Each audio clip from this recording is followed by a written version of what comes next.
It's something I've seen a lot of actually during this pandemic and over the last 4 weeks, and it's not good to see. There's too much blame game going on. There's too much blaming this person or this country or that country. There's too much of it, and there's not enough common sense. Not only is there too much blame game, but there's too much, looking for the government to tell us what to do. No, the government aren't going to tell you what to do. Boris Johnson's at the head of it. They haven't got a fucking clue. We need to use our common sense here. And our media should be actually instilling that message into the nation as well. We need to use our common sense. For instance, there's been a hell of a lot of people I've seen on Twitter screaming, oh, what about those with depression? Keeping them at home, keeping those people at home, those people who've got depression, this is going to be bad for them. We need to open up the economy again and kill them. All right, okay. What about those with other mental health problems like PTSD? We need to open up the economy again because those people with PTSD are going to be at home and they're struggling with PTSD. What about the fact that isolating people at home and this isolation is not good? We need to open up the economy again and get back to work. All of this shit is not helping. It's not. It really isn't. I don't think people have thought it through, because what would help all of those people is advice on how to look after your immune system. And I don't think there's been enough of it. I really don't. The BBC have had a little bit of a go at it, but it's 100 to 1. The stories are. It's one story about your health and 100 stories about how the government have fucked this up. We know the government have fucked this up. The government are the government and they fuck everything up. Tell us, media, help us. So I'm the media, so it seems I've got to tell you, hey, look after your fucking immune system, because the statistics on this COVID-19 death rate are horrific if you are in certain categories. If you are diabetic, yeah, you really need to isolate yourself. I saw a statistic. This is from NHS England. Let me just get it. A third of all deaths in the UK, 1/3 of all deaths so far that are COVID-19 related, are people who have had diabetes. 1/3 are people who are diabetic. Obesity is also something that is extremely common in people who have died from COVID-19 and really suffered with it. As are people who are vitamin D deficient. These are all things that the media should be screaming at you, making you aware of. There hasn't been enough of this. If you are a smoker, my advice to you is, I know it's fucking hard. I only quit last year. I've only been a non-smoker for 12 months. Get a vape.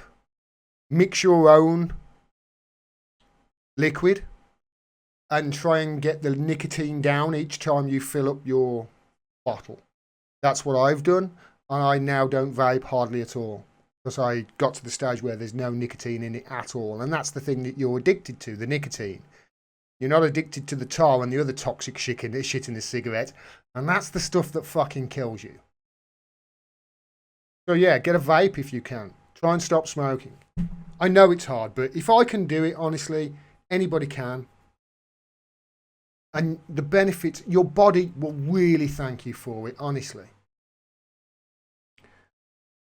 The other thing I will say is change your diet.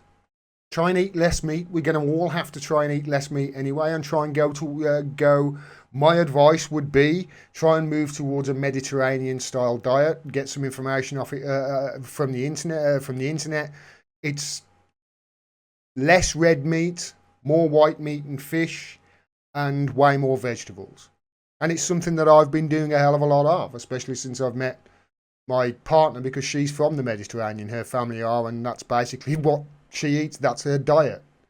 And you've probably seen the difference in the way I look. because of what I eat. You really are what you eat. Go back and look at my videos from 2 years ago. You will see somebody who has got a bad diet and is a heavy smoker and drinker. I'm old. I'm 2 years older now. I look a hell of a lot younger than I did back then. Go and look. I'm not going to, bang on about it because I don't want to blow my own trumpet. I'm not doing that. I'm just saying to you, listen, I know the benefits of it. And the third thing I will say is advice to boost your immune system is start exercising and get outside doing it. Because that you're going to get your vitamin D that way as well. And the sun is glorious. I hear we're in for a heat wave in the UK in the coming weeks. Get out. I'm going to tell you this, and again, this is not to brag. This is not to impress you, but to impress upon you that you can do this. Okay? I'm not doing this to boost myself up. I'm impressing upon you that you can do this too.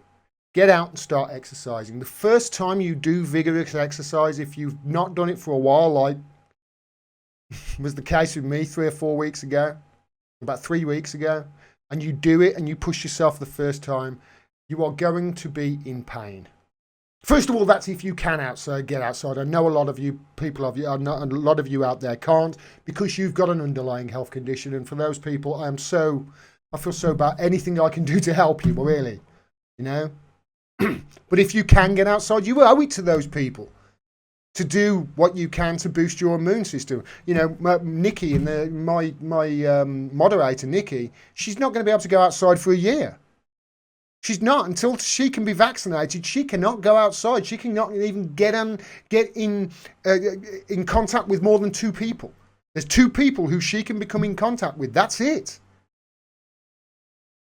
So if you can get outside and you can move around, please do it. The first time you do vigorous exercise, it can be painful, as I know. It's called DOMS, I hear, delayed onset muscle syndrome, where your muscles really are they punish you for not taking care of them for years. But after that, it gets easier. And I've decided that I'm going to try and run a 10K on my birthday, which is around the end of June. So I've got about 6 weeks to train for it.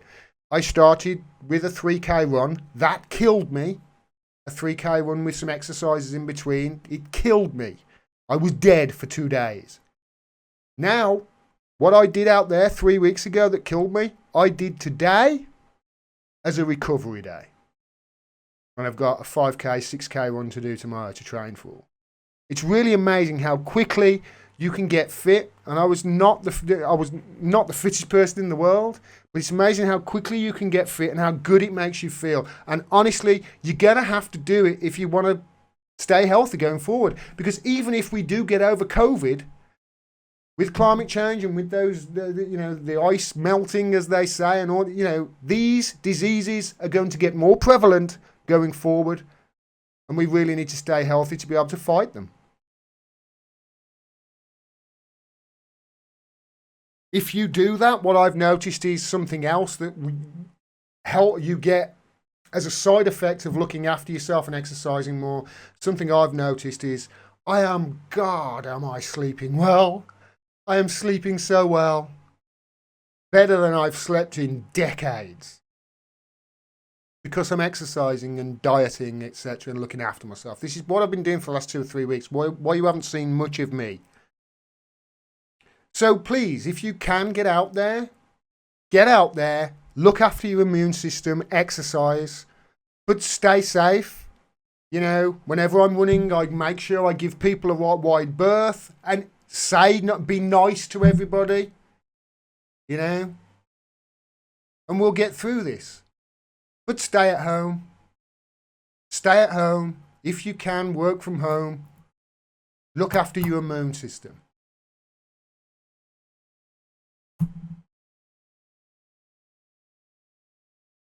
That's my advice.